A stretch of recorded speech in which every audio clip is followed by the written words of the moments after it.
ఈరోజు యెషయా 66 అధ్యాయం. యెహోవా ఇలాగ ఆజ్ఞయించుచున్నాడు, ఆకాశం నా సింహాసనము, భూమి నా పాదపీఠము. మీరు నా నిమిత్తము కట్టనుద్దేశించు ఇల్లు ఏపాటిది? నాకు విశ్రమస్థానముగా మీరు కట్టనుద్దేశించున్నది ఏపాటిది? అవన్నీ నా హస్తకృత్యములు, అవి నా వలన కలిగినవని యెహోవా సెలవిచ్చుచున్నాడు.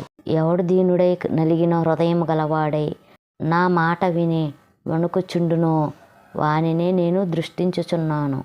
ఎద్దును వధించువాడు నరుని చంపువాని వంటి వాడే. గొర్రెపిల్లను బలిగా అర్పించువాడు కుక్క మెడను విరుచువాని వంటి వాడే.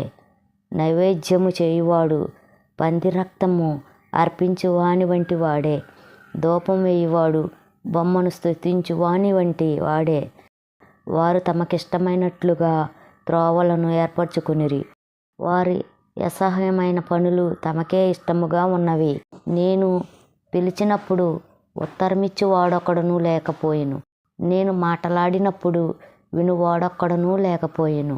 నా దృష్టికి చెడ్డదైన దాని చేసిరి, నాకిష్టము కాని దాని కోరుకునిరి. కావున నేనును వారిని మోసములో ముంచుదును, వారు భయపడు వాటిని వారి మీదకి రప్పించెదను. యెహోవా వాక్యమునకు భయపడు వారులారా, ఆయన మాట వినుడి.